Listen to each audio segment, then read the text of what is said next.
Okay, so Eureka Moment. Erin Powers is my guest. I'm excited about this. We've been talking about it forever. Getting you in one place for more than 5 minutes is not easy to do. Yes, sorry about that. I'm very happy to be here too. Well, I always like to start out with, tell us a little bit about where you're from. And you've got a unique story, but please. Sure. So I'm from San Diego, born and raised. Come from a military family. My father was in the Navy, and he was in Top Gun. So F-14 pilot, Miramar, kind of all the glamour days of that. He decided to go back to medical school right after I was born. Went back to medical school and went into ophthalmology. We moved back to San Diego and just spent my life down in San Diego. Very stereotypical, wonderful Southern California. Mom stayed home. She was an RN, but she stayed home to raise us, a family of 4 kids. And just, I'd say I had a very good childhood. Yeah, so a little bit about, because you're interesting, because we talked about this before, you are the black sheep of the family. So tell us a little bit about that. Yes. So my father, sister, and brother are all ophthalmologists. So I work in the eye care business. I've worked in it since I graduated from college, but I am the only non-MD in the family. So a little bit of a black sheep there. It's interesting. So when I was graduating from my MBA, I went to Dartmouth, and I was super proud. You're graduating and everything. And I asked my grandma, I'm like, Grandma, are you going to come to my graduation? And my grandma says, well, Erin, it's not like you're getting a medical degree or something. So, you only went to Dartmouth and got an MBA, but yet you're not a doctor. Yeah, I mean, but I don't know. I just kind of see that as I like to think that I'm the smart one in the family because I can do a lot of different interesting things and, not held down into anything. And I've had a really wonderful career thus far. So you went and got an MBA. What prompted you to do that? Was that always part of the plan for you? Yeah. So I'm one of those strange people, and I don't think that we've ever talked about this, who has always been extremely focused on career. Like, I can remember back to when I was like in kindergarten and thinking, like, I didn't necessarily think about like, oh, family, princess, all that kind of stuff. I was like, for some reason, I was like, I'm going to be very successful. And that was literally always part of the plan. I started studying for the GMAT when I was in junior in college.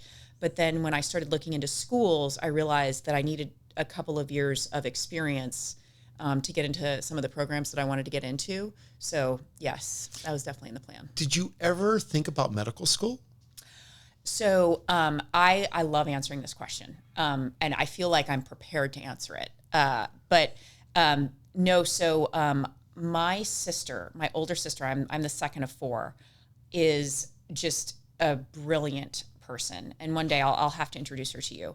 But she is so smart. And I honestly have to say, and my brother as well. I thought, if this is how smart doctors are, I should not go to medical school because she was brilliant. And so it's challenging growing up in a family where it's so medical. So both my grandfathers are also doctors as well. One's a dentist and the other one was a surgeon. And, it's a hard thing to grow up without understanding what the future looks like if you don't go into medicine.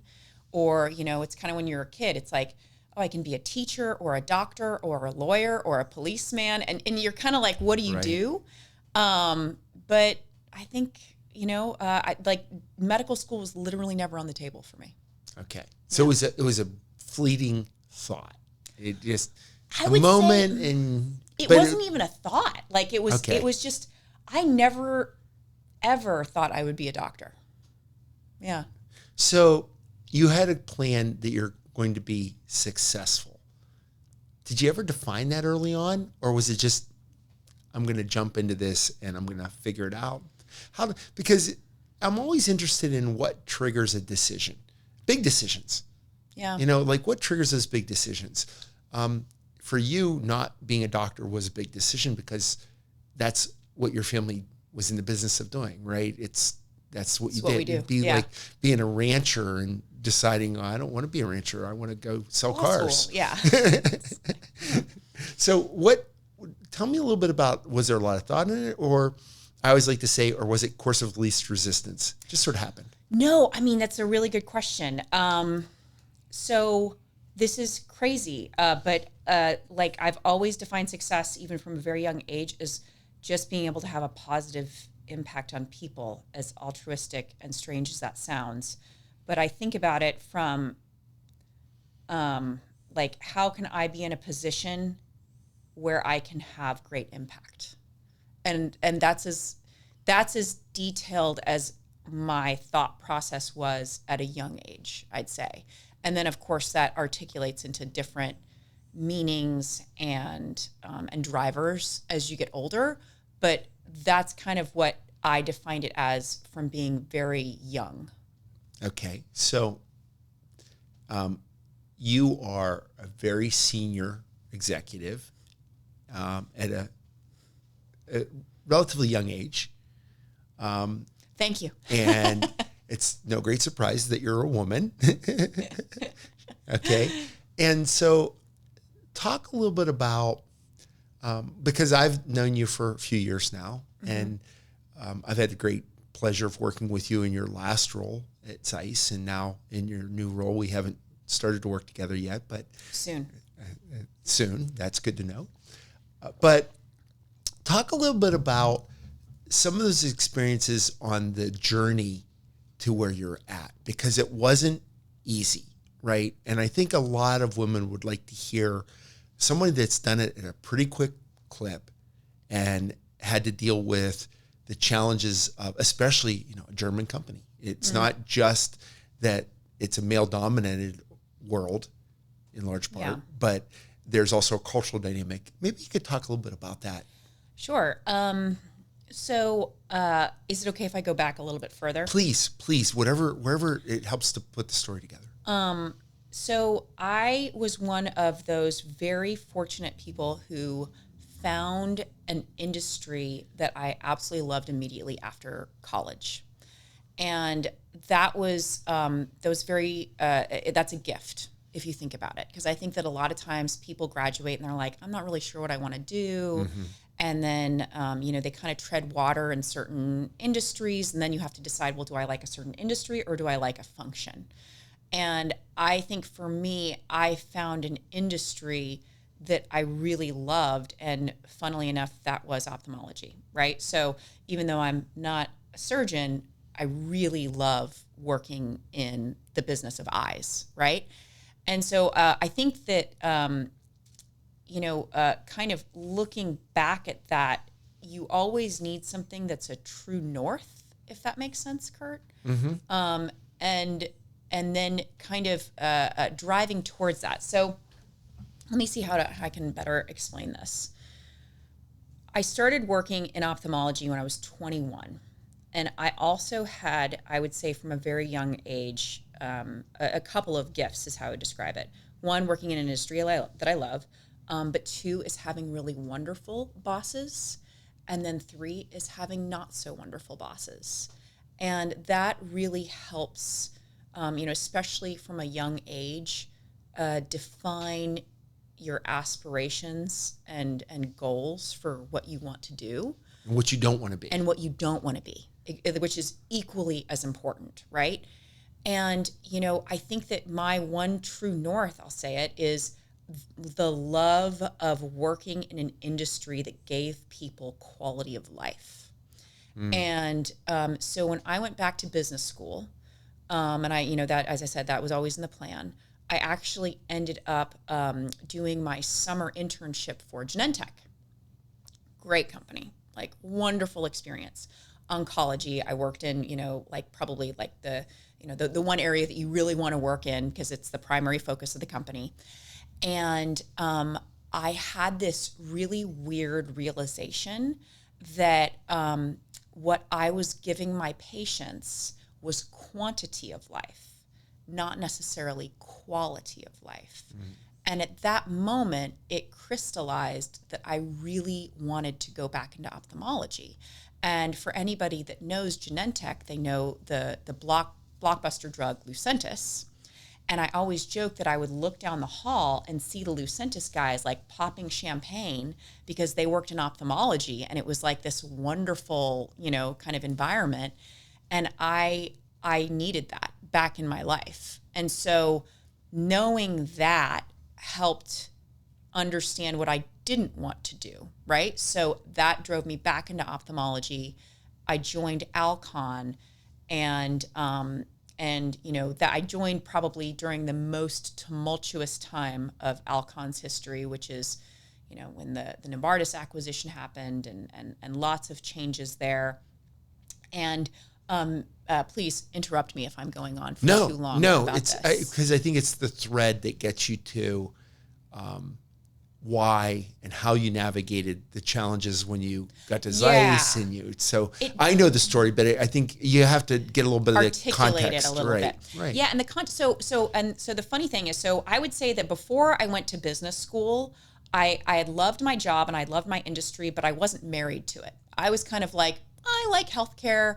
What do I really want to do? I know I really like marketing. And the wonderful thing about business school was that it like made it concrete. Like, I'm like, I love this. This is what I'm pursuing. And it kind of gave me a focus.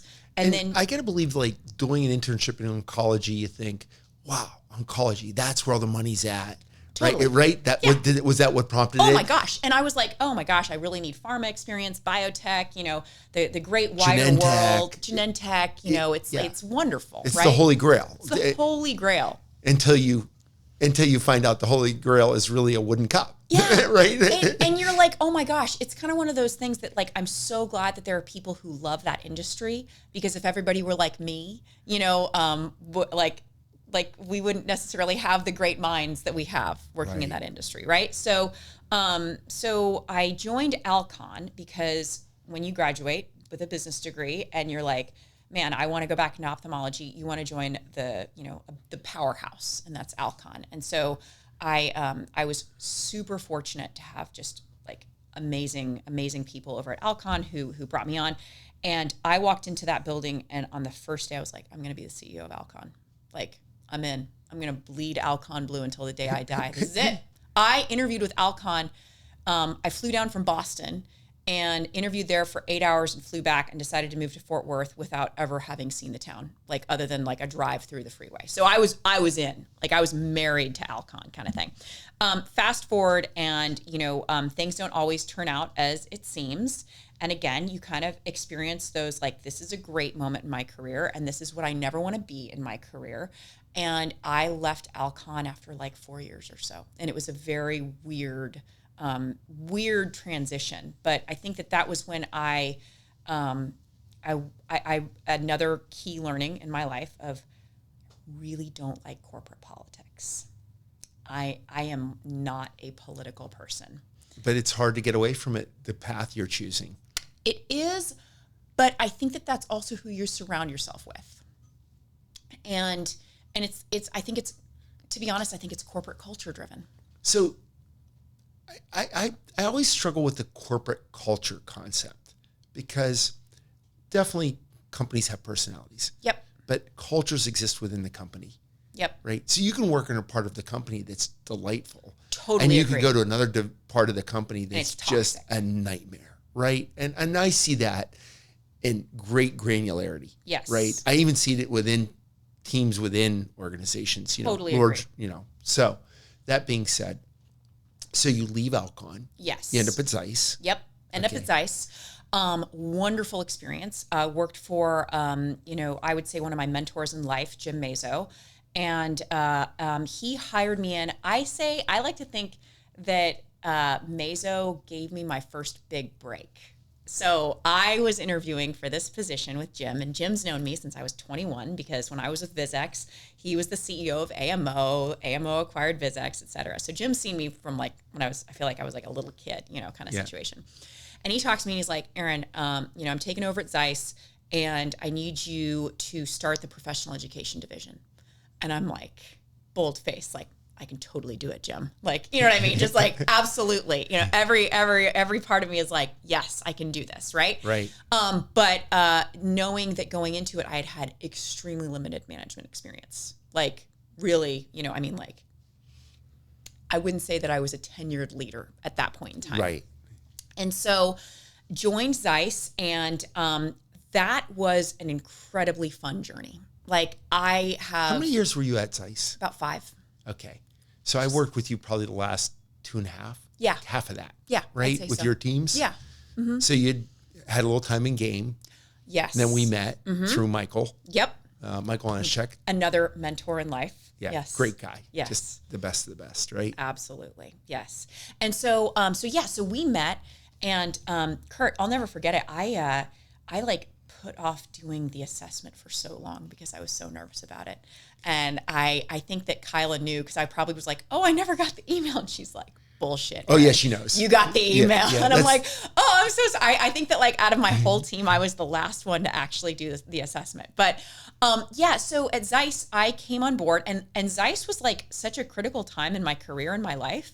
I mean, we can dive into this, but I mean, I became, I would say, a leader at Zeiss. That's when I took on a really, truly global role. I had 2 children during my time there. And I was exposed to, I'd say, a different level of the organization than I had ever done in the past. And, you know, I think that it's you know, you kind of hinted at it earlier, German organization, very different than an Alcon, very different than an Abbott, you know, that I had worked with in the past. And, you know, pros and cons on that. It's always that way. Always that. So talk about the pros, and I think it's going to be on that idea of culture, maybe, because you definitely, it's funny. It's like your body language changes when you talk about the experience. I know. It's like, because you had such a good experience. I had such a, I mean, it's like, I feel relaxed when I talk about it because I had such a great time. And I think that starts from the top, right? So when I talked about corporate culture in the past, I think about corporate culture as, to some extent, and this is a negative way of looking at it, but it's tolerance levels. Like, what are leaders willing to tolerate in their culture? And at Zeiss, I reported into Mazo, and that man is just, he's a master of leadership, right? He knows exactly what motivates people and how to communicate. Like, he would know when to push me and when to not, you know what I mean? And then, you know, kind of give me the attaboy kind of situation. And so the pros of Zeiss, to answer your question, I was given the keys to the kingdom. I literally was said, like, Erin, you need to set up this division. Go do it. And like, you know, here's me who like, I mean, like, you read about that kind of stuff in textbooks in business school, but then when you actually are charged to do it, it's kind of like, oh shit, like, are you sure? Like, right. Are you sure? You know, kind of thing. And so I was able to set up a team of, I would say, you know, I'd say that probably 50% of my team were tenured Zeiss folks, and the other 50% were new individuals that we brought on. And the meshing of that was just beautiful. It was, you know, we got to a point where everybody trusted everybody. Well, not everybody. Oh no! Okay, well there were pitfalls along the way. You gotta remember, I have all the data, and I remember the conversations. There were some pitfalls along the way, but that's really positive. You're definitely you're a glass full person. I'm a glass full person, right? But I mean, but there's been times there's been bugs in your glass, a fly here or there, right? Absolutely, got to pick those out. You know what though? I look back at that now, and it's just like with everything, Kurt. And this comes with so much perspective. And you know, I kind of glossed over this in the beginning. Of, you know, come from a family of 4. I had a brother pass away when I was 20 years old. He was 15 from influenza. It was literally like an overnight situation. And the one value, and the reason why I'm correlating that now, is because everything comes with perspective. And I'll never forget my best friend, Sarah Haddow, she came over the day after he passed away. And I had just gotten back from studying abroad. And, you know, I mean, it's like your family's reeling. You have no idea what's happening, right? And she looks at me and she's like, well, Erin, now you know the worst day of your life. And I was like, huh. like in a very strange way, for somebody who's the glass half full, it's kind of like a great thing, because then you're like, well, now like it's all up from here, right? When you hit rock bottom, the only way to go is up. So I guess Now, would you say, reflecting back on that was the worst day? Yeah. Oh, I think so. Okay. I think so still. Yeah. Because, I think that in my life, like whenever I think about like really bad days, the way I strangely gauge it now is like, well, can I make any positivity out of this? And at the moment in time when somebody that you love has passed away, there's not even a sense of humor or hope. You're in this place of like, I can't make light of this. Like, the reason I asked that question is not because I didn't know the answer. Yeah. Because I wanted to hear you answer. Oh, okay. Because I look at it, we've talked about, and I talk a lot about meaningful life, what matters most to us, right? Mm-hmm. And I think it's a matter of helping people hear your perspective on what's really important, and that a lot of this other stuff and I think it's really important for somebody like you that's so driven by career at such a young age to be able to step back and say, that's the worst day of my life. Yeah. And there's very few things that you're going to ever encounter. Obviously, our parents will age and friends will, I'm to that age now where I'm seeing friends pass. My parents are of their health, both of them have health challenges. And it's hard to watch because inevitably what's going to happen. Yep. Right. So, I just think it's nice and refreshing, not that you had to go through it, but that you realize that was as bad as it gets. And it's like but in a really weird way, Kurt, I know this is taking a different direction, like that brought my family so much closer together. We talked about this. Our first time ever together. Meeting, we talked about this. Right. And I think that, when really bad life events happen like that, you either kind of move away from each other or you move towards each other. And, we are very blessed that we did this. We came towards each other. And, I just, there's just no more to say other than that. Like, I love my family. Like, they're just, it's a strange thing to reflect upon something so horrible as actually being a blessing. Not only for the closeness that it brought to my family, but also, in a really terrible way, there's other people that have that happen to them. And to be able to relate and say, I hear you, I know that you're in that dark place. And fortunately or unfortunately, sometimes you have to just look at those people and be like, nothing will help but time. But even knowing that your experience isn't unique, I think is so important to feeling some sense of normalcy. Because at that point in time, you're just like, you're reaching for, there's like no happiness. Where is it? So I guess my point is, fast forwarding all the way to Zeiss, the reason why I can paint over this, or look at it with rose-colored glasses, it's because I'm like, of course there was bullshit.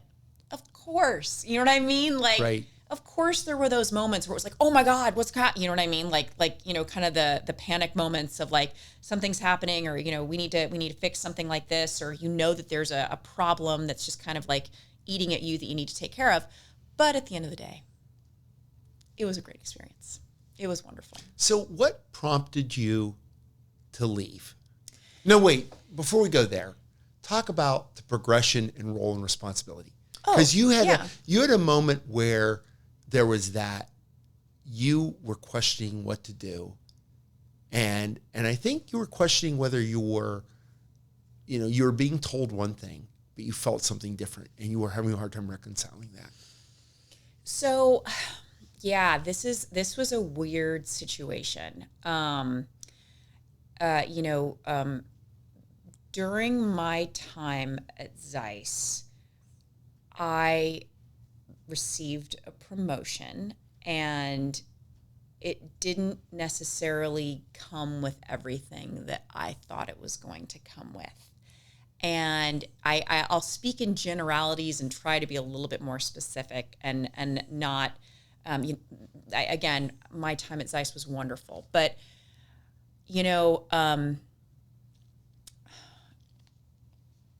it was a rocky road for me. So I got a promotion, and it did not come with any sort of let's say the monetary recognition that comes with said promotion. Yes. Is that fair? That's fair. You see that I'm dancing right now. I know, but I can say it. And yes. And, okay, so let's just call it out. I felt like I was not compensated to the level of what I was doing, right? Like in the sense of, I think that my compensation package was wonderful, but usually when you have a promotion, there comes with a compensation increase, okay. Right? And so I think this is important because one of the reasons I'm so excited to have you on is that I think many women struggle with this crossroads. Yeah. Right. And do you feel it was an age thing, a women, a cultural, or all of the above? I mean, and you don't have to be right, but it would be interesting to see what you were thinking. I think it was all of the above and none of the above at the same time. Interesting. And I say all of the above because, absolutely. And by the way, when I started at Zeiss, and this is one of the reasons why I loved, the opportunity that Jim gave me, I was this like punk kid, blonde American female coming in to a 175-year-old German company and saying like, hey guys, this is what we're going to do. You know what I mean? Yeah. And everybody like, I knew that they were making jokes about me. Like, who the hell is this woman? And I'm like, that's okay because I know who I am and I'm going to live up to it. So, I guess, I say all of the above and none of the above because sometimes with those things, it's hard to really say like, that's the intention, but like, I'm also not one who's ever going to be like, oh, I'm a female, but you didn't give me what I want. You know what I mean? So I guess that I'm giving it the benefit of the doubt that I do think that some of those forces were at play. But I can't tell you exactly what it was, but I can tell you that it was a very, very challenging and frustrating situation. I mean, you talked to me. I don't get heated super often. And I think that you talked to me when I was very heated. Well, and I was just as agitated because I was incensed that that was an issue. But I realize it is. I mean, in large part, it's why Eureka Connect exists, is for the whole idea of helping women. It really was. That was the goal in 2009. Yeah. Is to empower women to understand objectively that they're not only equal to men, but in many ways, from a behavioral perspective, they're better than men. I mean, but I think that the best thing that you've taught me thus far, Kurt, and that's such a dramatic thing to say because there's so many great things you've taught me, is just the need for balance in a team, right? Because again, I say if everybody was just like me, oh my God, finance would be a mess, right? Like manufacturing. Oh, we'd have a great time. There'd be lots of champagne. It'd be a party. But it would be a mess. But I don't know the balance of that. And I think that, when I reflect back on Zeiss a little bit more, maybe that's another thing that we had that was so great was some of that balance, right? Like maybe not necessarily the most perfectly balanced team, and that doesn't exist, but we had a really good thing going for us. So talk a little bit about your mental state, because you ended up getting the compensation that you were looking for. Mm-hmm. You got it. Mm-hmm. You got it. Yeah. Okay. I got some of it. But talk about mentally how you prepared yourself for that, what you ended up saying to yourself, and then what you did. Because I think a lot of women want to hear, like, okay, what did she do? Oh, yeah, no, I can definitely dive into that. So the most important thing in my life for moments like these and just like in general is mentors, right? Like you need to have people who like the only skin in the game for them is looking after you, right? Mm-hmm. And that's really important because when you work, in a small industry, that's not necessarily the easiest thing to come by, right? Like, so you have to really seek out mentors that you can call literally on a moment's notice and be like, hey man, like what do I do? You're one of those people for me, right? And thank you. But I can't call other people in ophthalmology and be like, hey, this is what's happening here. Can you help me? It's like, whoa, that's kind of like salacious and scandalous, and you probably don't want to do that, right? So that was huge. So the first thing that I did, honestly, and my husband will probably say it, is just ruminate and bitch. Like, and that's a terrible feeling when you love your career so much and you're frustrated. like nothing else in your life works. Like that's how it is for me. It's like if things aren't good at my job, things aren't good at home. And you can kind of say the opposite, but usually I can like kind of piecemeal things if things aren't good at home. You know what I mean? My job is still okay, but so it really, it unfortunately probably affected my marriage, right? It affected me as a person, and that was hard. So what did I do? And you have children too. I have children. So now you have 2 children. Yes. Okay. And you've got an intense Did I have 2 job. children? I think I was pregnant with my second at the time, or maybe I had 2 children. I forget. Yeah, I had 2 children very close together. So I remember. I don't, but That's why women have more than one. yes, right? yes. They can't remember. But never more than 2, at least if you're me. So I'm like, no more more. babies. So what did I do? So I got really pissed off and I just thought about it for a while. And, honestly, for me, exercise is like a really important aspect and almost like a subconscious kind of way to think about things. And so did that. I forget like a couple days or a week or whatever. And then frankly, I just started making calls. And it was like, 911 calls like, hey, Kurt, I need your help. This is, and this is what I'm thinking. And, that's really good to have those people in your life because sometimes they need to just tell you like, hey, you're asking for too much, Erin. Like that's, I doubt that that's the case for the majority of people, but like, I know that I can be a tough cookie. If you talk to my husband, he'll probably agree with you. And so made those calls, and then I basically wrote down my notes and then went and had a conversation, right? Like, I mean, I think that you just, you have to hit another mentor in life for me, and I haven't talked to her in a while, is a woman named Julie Hill. And she's just this incredible, successful, wonderful woman. And she gave me the term where it's like you have to hit righteous indignation in order to make action happen. And I think that for a lot of women, what I've seen is that they'll ruminate, right? But then it's like the bark doesn't match the inside, right? Or I should say the bite doesn't match the bark.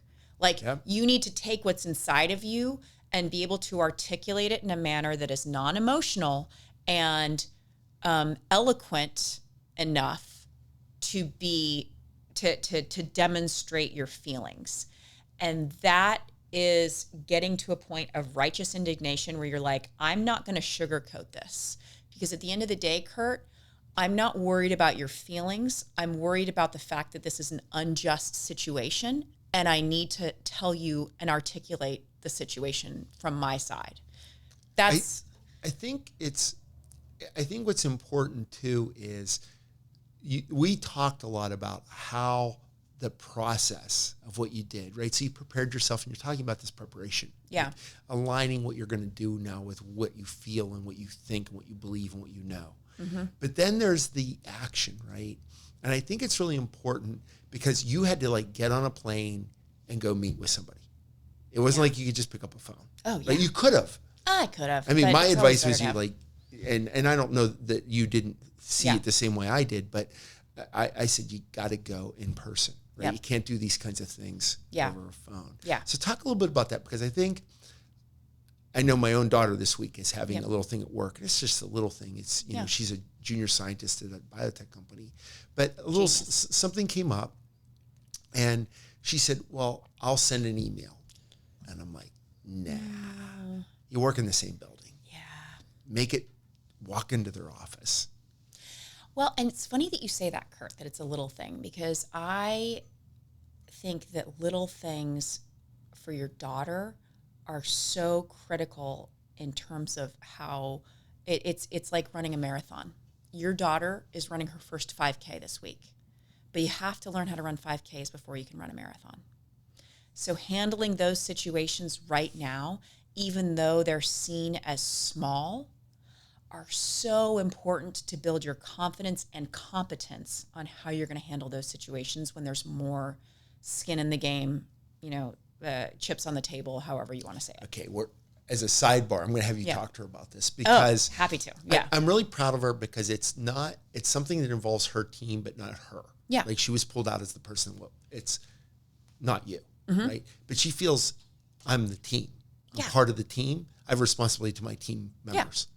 And I like the fact that she did the 911 call. Dad, what do you think? Yeah. What are you thinking? Like, and she talked to mom, and she's like, her 911 list is smaller than yours at this point, but it will grow. Right. And I like you to be on that list because you've had those crossroads. And I like what you said. It's you can't deal with the big stuff if you could never deal with the little stuff. Absolutely. Right. It's the confidence and competence. And look, I think that at the end of the day, most people have the competence. It's really about the confidence to do it. But, it's that competence. I don't know, like maybe I'm walking a little bit backwards because there's right ways to approach, kind of a strange situation. And then there's wrong ways. And I think I've seen it both ways, and I've probably done it both ways too. But, practice on little projects to get to the big ones. Well, the way I like to frame it is, it's one thing to be right. You have to be relevant. Yes. And as you become more senior in organizations, I think being relevant becomes more important than being right. Yes. Because you have an entire organization under you that gets paid to be right. Mm-hmm. And now you have to be relevant. Not that you shouldn't be right. I'm not saying that. No, but it's context, right? Right. And I always look at, my CEO now, Shervin, is just a brilliant mind. And, he'll say some things sometimes, and I'm like, damn it, that's why you're the CEO. You know what I mean? Right. Because he's pulling from those relevant experiences and contexts, that have other information that, I am not privy to for whatever reason, right? So, yes. Agreed. So,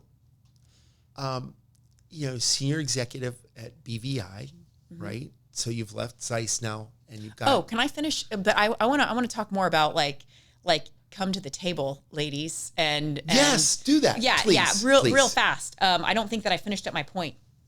Look, I didn't get everything right. Like I was rejected, and like that's totally fine because I look at it now and like, look, it's the saying like when God closes a door, He opens a window. I know that that's really cheesy, but it's so true. And you have to hit a level of righteous indignation where you're willing to stand up for yourself, number one. But then number two, if you don't get what you want, no problem. Just start being opportunistic and exploring. And I don't know, I never think that rejection is a bad thing to some extent. And I feel like not getting everything that I wanted from that organization, good, bad, or ugly, really helped prompt me to start thinking like, okay, well, what does my life look like beyond this, right? Like if I feel like I'm hitting a ceiling, how do I start exploring things? So I guess my point on all this is, you always hear like, oh, you got to ask and everything like that. And it's like, you fucking have to ask, but like, it's okay if you hear no. What's the worst that's going to happen? Somebody's going to say no. Well, I tell my kids, sometimes you'll do everything right and still lose. Yes. Right? Yes. And you have to be ready for that because, look, at the end of the day, Erin's led a pretty charmed life. I've had a pretty good life. I think so too. Yes. Right? You're in rare air at your age and the role you're in. And just, if anybody can't figure it out by just looking at the smile on your face, you're loving it. Right? It's a good place to be. It's a good place to be. Right? But there were the things that you had to navigate. You had to pick yourself up, and you had to make decisions to get outside your comfort zone. Yes. Is I guess the best way to say it. Get outside your comfort zone, but I don't know. It's also just if at first you don't succeed, try again, right? Like and my dad always said it's 10% what you got and 90% what you do with it, right? So as cliche as those things are, that's a really relevant concept when you start looking at this. And I don't know. I think that honestly, I think that for people who are, it totally depends on your position in your career, right? So for me, I look at Zeiss and I look back at it with such fondness because I was able to grow and do things that I love to do, but it also took care of me as a person because I was able to have 2 children. I was able to move. Mazo gave me that kind of freedom to do these types of things. But companies serve times and places in your life, right? And so when it just like with any relationship, when you need to break up, hey guys, it's me, not you. I'm going to move on. You know what I mean? So I think that recognizing that is okay, but don't be complacent about it. I think that sometimes people get really complacent and just kind of think like, oh, well, this is the way that it has to be. And I never really think that. I always think like, well, like, why? Like if I ever think, oh, well, this is the way that it has to be, like, honestly, what that tells me is that I need to go find a new job. Great. So you're a BVI now. Yes, I'm a BVI now. Okay. So just give us a little bit better understanding of what that role is, because it's a big deal. Yeah. So I'll tell you about that role, but I'll also tell you how I came to get that role, if I can. Yes. Because I think that this is the thing. Like my new favorite word, and Kyla on your team will love this, is hustle. You got to love the hustle, right? From Robin Arzon on Peloton, because I hustled to get the BVI gig. And I networked my butt off, and it was in the middle of COVID, and I was just like frustrated. I really wanted to do other things. I love my team at Zeiss, and I was still doing great things, but I don't ever want to plateau. I like my learning curves to be very steep, and I feel like it was getting a little bit more flat and level for my comfort. So that was really the impetus. The only reason I left Zeiss is because I literally was like, I'm bored. I need to do more with my life. I need to be really challenged. Yeah, because you loved Zeiss. I love Zeiss. It was great. Great team, great company. But like, it's time to be challenged again. So I hustled my butt off, and I can tell the story, but like I pretty much harassed Shervin and Andy Dawson, who's the head of HR, for like 6 months, I think. I'm not even kidding. Like stalker harassing. Hello, Shervin and Andy. I'm just checking in and saying hello again so that you do not forget about me. And it was a harassment. So anyway, so I landed the gig. It was totally awesome. So I run marketing and product strategy. And so that's kind of exactly what it sounds like. So it's upstream and downstream marketing. So making sure that we've got our eye on the future. Phenomenal team, the group of brains there. And then also downstream, making sure, that we're being relevant to our current customer base, and that we're in front of them, listening to them, marketing, supporting our sales teams, great people. And then also have marketing communications, trade shows, and training. So making sure that our sales teams are all trained and able to speak to our technologies, which are very vast. Talk about the looking at the future piece, because I'm really intrigued about how leaders of organizations are thinking about the future, and that it's not just marketing, because you have to understand product landscape, customer journey, reimbursement, everything going on with that. Right. Yeah. So talk a little bit about how your role factors into those elements of the business. Oh gosh. So I might answer this in a couple ways, and tell me if I'm not getting to what you're asking. So, I look at the horizon of ophthalmology, and, there's so many market dynamics happening right now. Increase in number of people turning 65, increase of cataract prevalence, myopia, epidemic, pretty much like in Asia.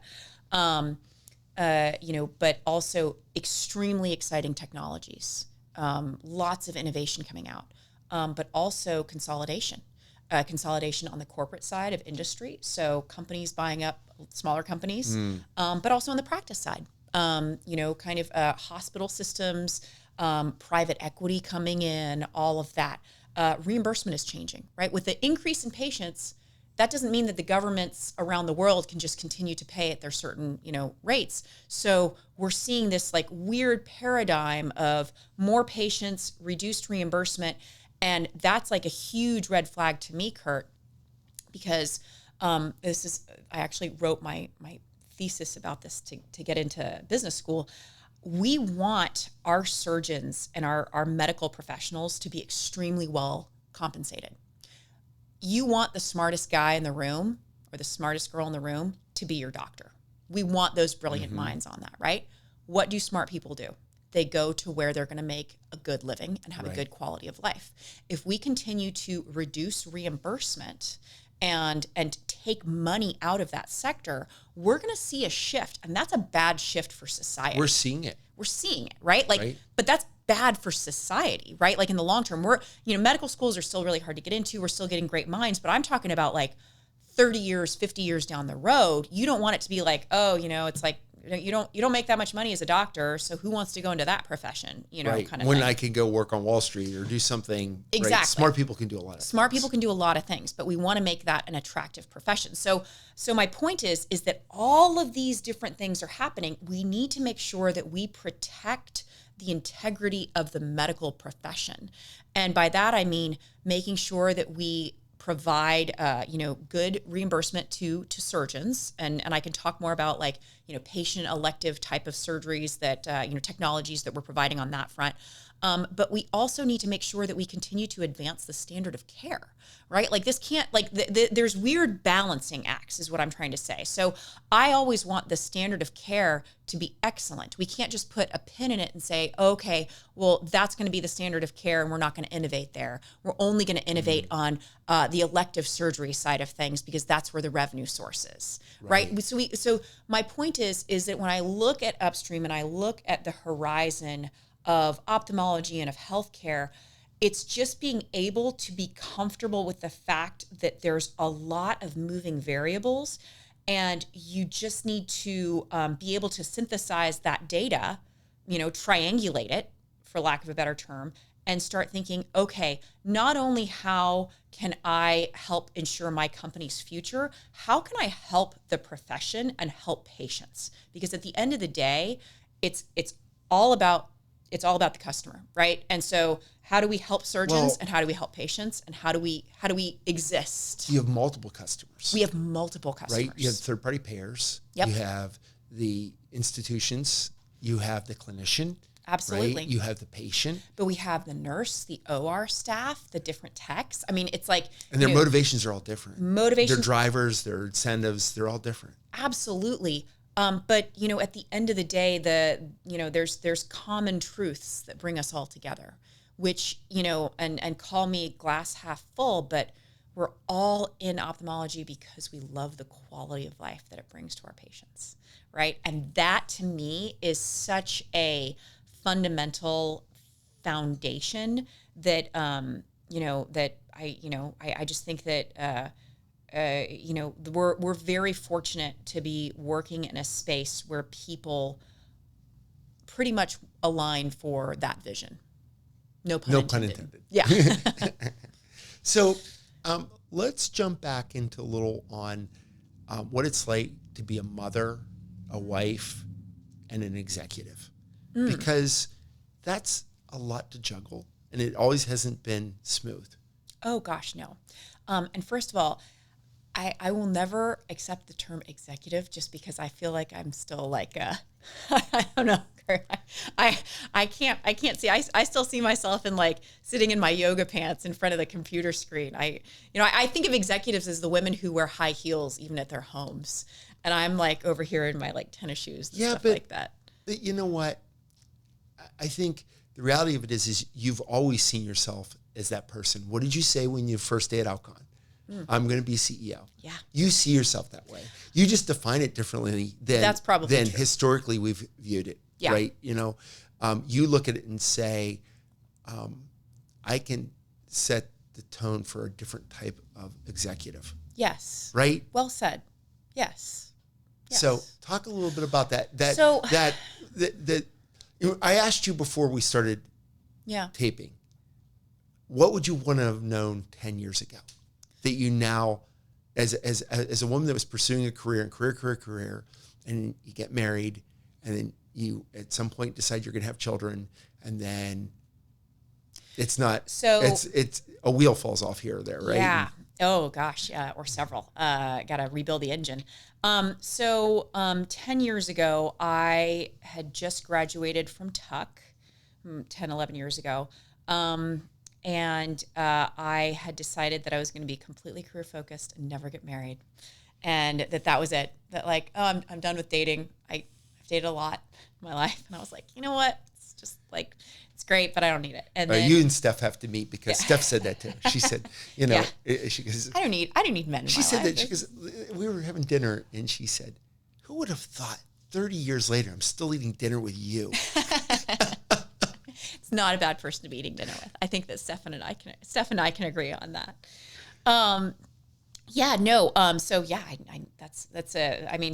It was as simple as that. I was like, I think I'm just going to be totally career focused. And so what I would tell myself is something that when I was very young, when I was probably like 22, I had somebody in my past company look at me straight in my face and say, you can never have it all, Erin. You can't have a career and a family, and as a woman, you can't have it all. And it was very strange and almost like a spiteful kind of thing. And, it's like me, 22, I'm like, oh, like, bright-eyed, bushy-tailed, whatever. And at that moment, like, I was kind of like, watch me, right? Right. And, but then at 28, I was like, I just am done. I had just moved to Texas. Like, it was like, I didn't want to do it. So, what I would tell myself from 10 years ago is, number one, never say never. I would have never thought that I would have joined Zeiss in a clinical capacity, right? And I would have never thought that I would be married with 2 children. I would have never thought that I could, I would say have a pretty great career without having to be in an office every day, right? Like that's unique, and that's been really cool. And so the never say never, I think that's very cliche, but at the same time, it's hard. Like, don't sugarcoat it, ladies. Like, anybody that's going to get up there and say like, oh, you can definitely have it all. Dude, it sucks. Like, I am sorry. Like, having babies, like, some women are so good at that. And I am not good at having babies. I was in Paris at 32 weeks pregnant during a taxi strike, like wearing 4-inch heels, and it was like 98 degrees outside. And I just remember being like, what am I doing with my life right now? You know what I mean? Like walking miles and just being like, oh my God. And, I don't know. I think that like for every crappy day, there's 10 great ones. And so you just kind of have to keep that perspective. But like, dude, it is not easy. Anybody who's going to look at you and be like, oh, like it's not that bad. I'd be like, then you are far better than I. Well, Lori Geary, I don't know if you ever listened to the conversation I had with her. She's a VP at Sanofi. Mm-hmm. And her children are a little older than yours. But she said, some days I was a really good employee and not so good mother. And some days I was a really good mother and not such a good employee. And she said, I find it that, she goes, and there's a time where I thought that I had to be both. And I realized you can't always be both. No. And I think that accepting that is like the best thing ever. And it's funny. I would love to talk to her because you can give other people so much more grace than you give yourself. Right. Mm. So, one of the big things that I really tried to change at Zeiss was to get them to adopt a maternity policy. And when I was there, and it may have changed as of now, they only had short-term disability. And that's a really hard message to send to a young mother, right? Like, I agree. Short-term disability, totally agree. Right? And, but it's funny because when I went through it, it's just like, you just accept it. And you're like, well, I'm not going to ask for help. Like, I can do this. But then all of a sudden, women on my team started having kids. And I was like, this is ridiculous. Turn the table over. Like, we can't do this. And so, the thing that I always try to tell myself, which I think that I've done a better job at now, is just give yourself a little bit of grace, right? Like, look, you're not, and I think what Lori said is so perfect. Like you'll love her. You two, you'll get along great. I would love to meet her because some days you aren't, like next week, I'm gone for 6 days. That's definitely not being the best mother. But you know what? It's okay. Like, I don't think my kids are going to forget me. So Ryan, your husband, Yes. he's home. He's and he's home. the rock, right? He's the steady Eddie, right? Yeah. So, and gosh, it has not been without, I mean, like, marriage is not like easy all the time either. I think he will definitely agree with me on that. But yeah, so he is a consultant, but he has made the amazing decision to prioritize my career.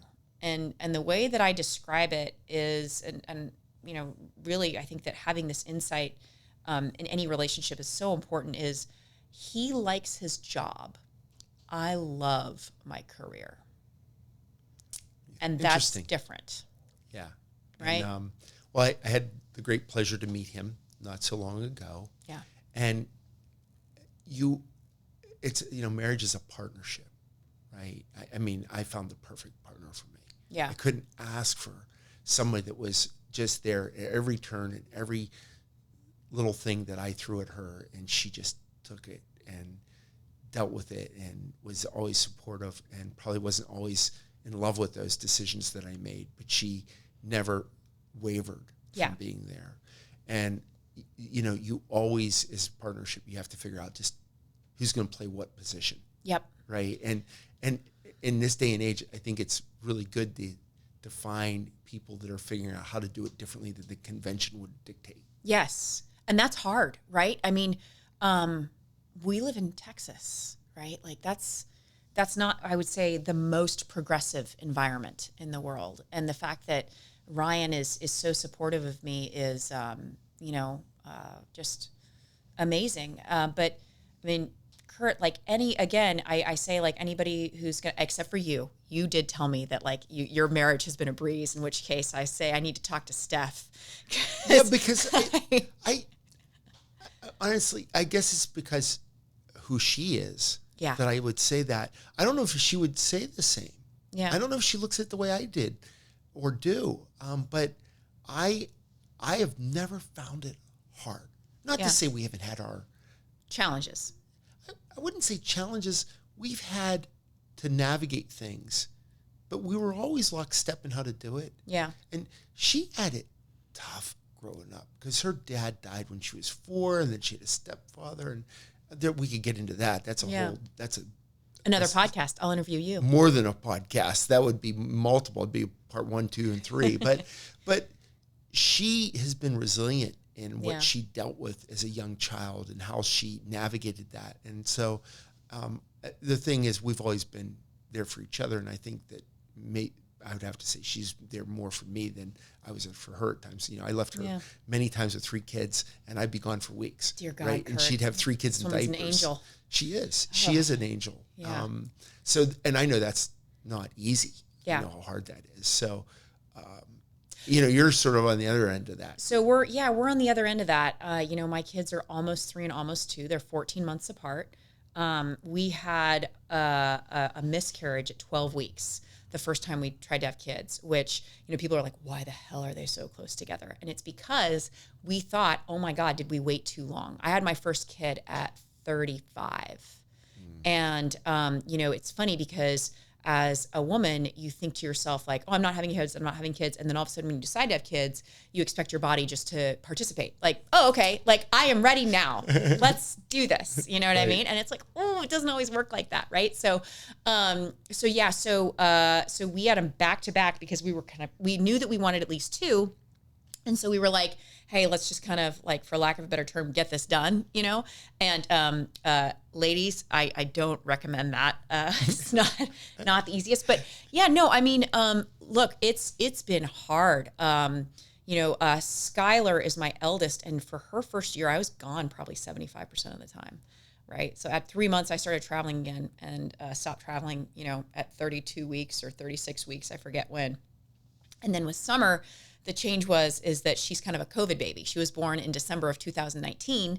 And so I stopped traveling as much. And, but what Lori said is just, I just couldn't put it any better. It's like, my daily life is kind of a little bit of a shit show, in a beautiful way though. Right. And as everybody says, like, you're going to look back on this with fondness. And, I hope that that's true.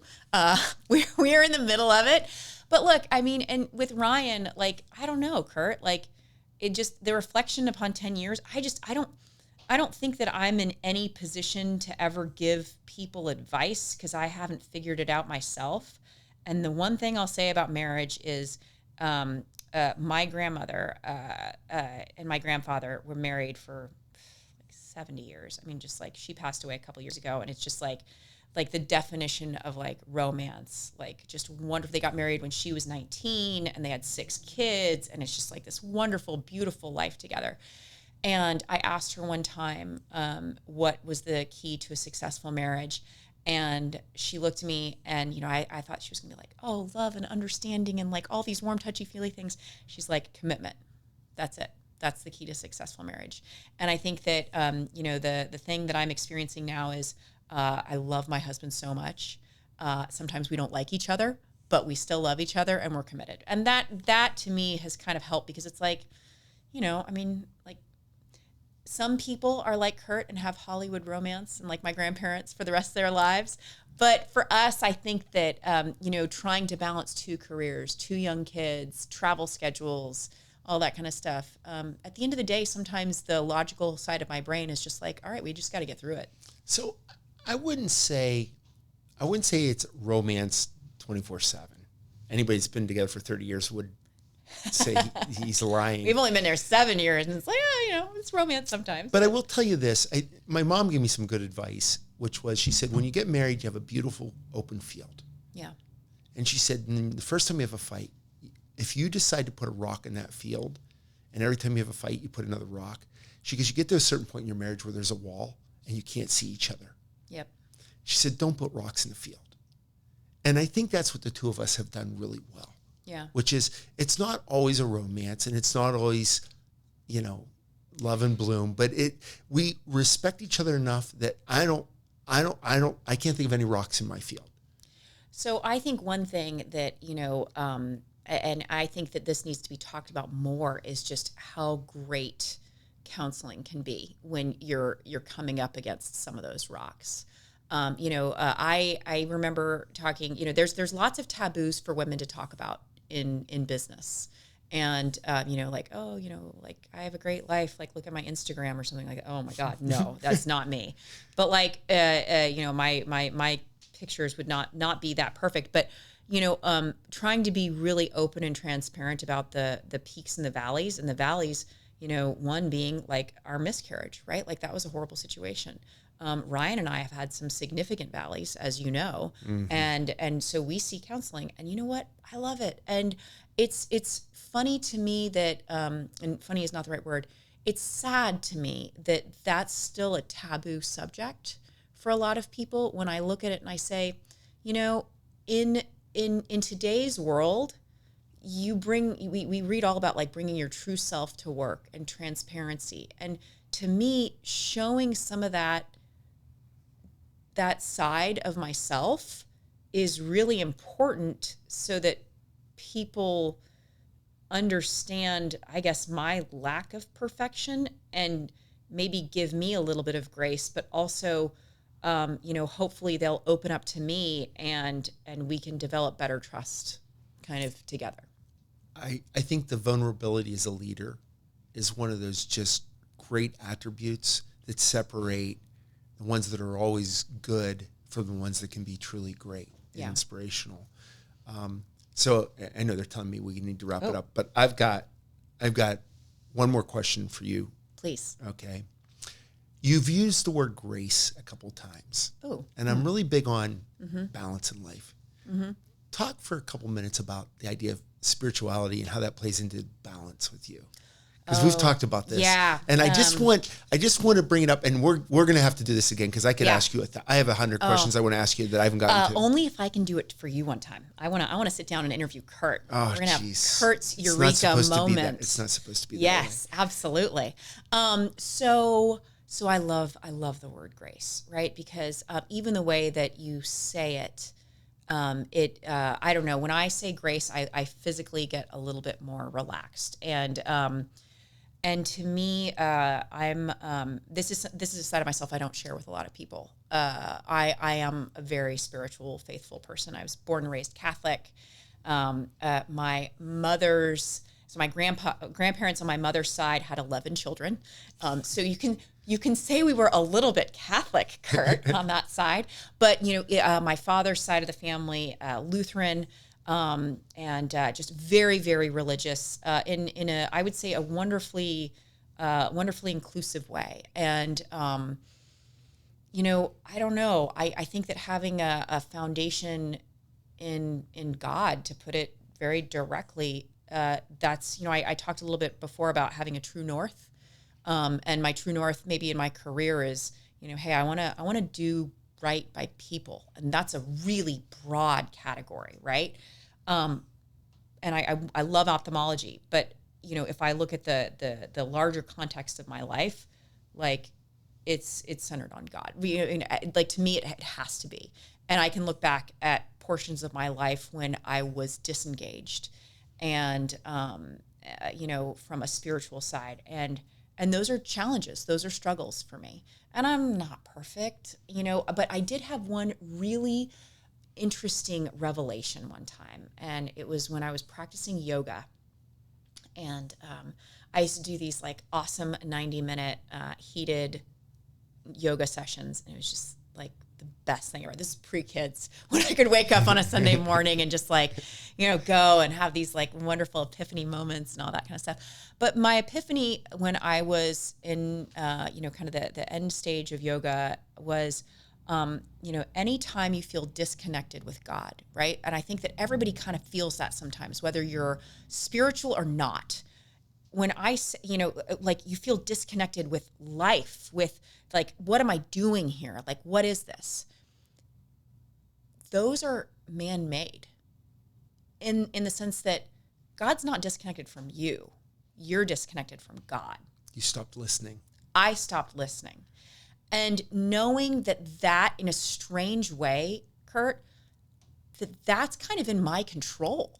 Like, that's not God. That's me not listening. And so that to me has really helped just center me, I guess. It makes me sound like I'm like kind of like this philosopher, which I consider myself like the opposite of a philosopher. I consider myself like extremely pragmatic and practical.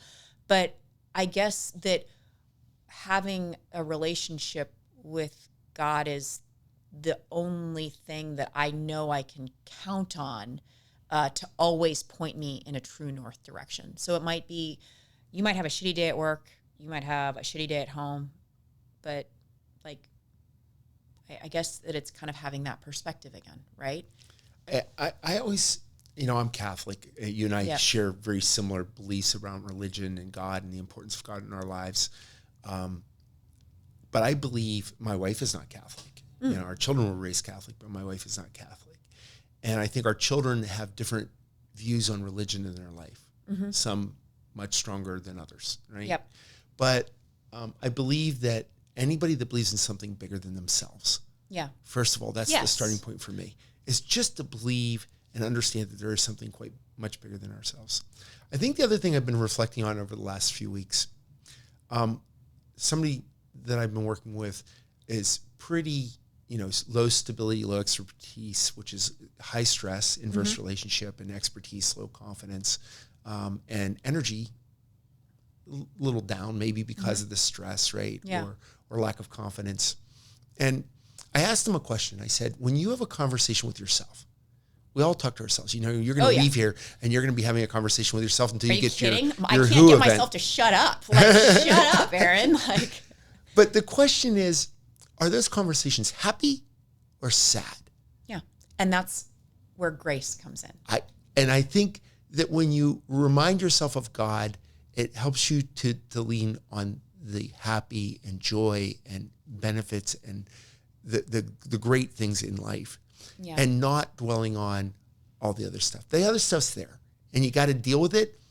But, this person said to me, I asked them that question, they said, less than 20% of my thoughts are happy that's or so joyful. sad. And I said, what would you say you would think mine? And they said, well, you're probably 80% happy and joyful. And I said, I don't know. Sometimes I have to think it's even more than that. Oh, well, that I would say I fall more in the 80-20 range, if I'm honest. But I don't know. I think that like to me, for somebody like me, and I'd be curious to have my husband answer this question. I can be extremely hard on myself, like extremely hard on myself. And, but you can be hard on others too. oh yes, I can. You it's equal for you. Yeah. It's that desire to be perfect. Well, and you know, We've talked about we this. have tons of expectation, you know, all that kind of stuff, and nothing, you know, kind of drives me more crazy than seeing somebody who has such great potential and not living up to their potential. Oh yeah, right. I get that. I'm just like, oh my gosh, you can do so much, right? But you know, I think that the you know, kind of reflect on your word of grace, like, Kurt, I had no grace for myself until I had kids. Like none. I was so mean to myself. Like I was so mean to myself. And like, I know that that's a really silly thing to say, but now it's kind of like, you know, I mean, like as I said, like I love exercise, but I'm not going to like kill myself if I don't do it every day. You know what I mean? Like that's, you just, there's certain things that all of a sudden you start realizing that the greater context of life, you know, comes into play, and you just say to yourself, you know what? This is okay. Like, it's all going to be good. Life is good. It is good. Well, we need to get you out of here because I know you have something. You have this WHO thing because you're in this women. Ophthalmic world leaders. There's yes. There's not a the WHO. World Health Organization. No. There's I wish that I was the president of that. There's a women. The acronym is WHO because I spoke at their conference. It's out. Well, I need to get involved with WHO too. Dyslexics, so we did that. No, bring me in. But yes, ophthalmic world leaders. Yep. So, and you're going to that. You're on the board. Yes. And we're gonna do this again. We have to do this again because there's so many things I'd love to continue talking to you about. I don't know why I don't think that I'm a very interesting person, but I do love to talk, Kurt. So anytime I can share a cup of coffee with you, I will definitely do that. Yeah, you're more than interesting. You're just you're a wonderful person. I'm so honored to have you as a friend, and thank you for making this journey today to be here with us. Thank you so much. Have a good evening. You too.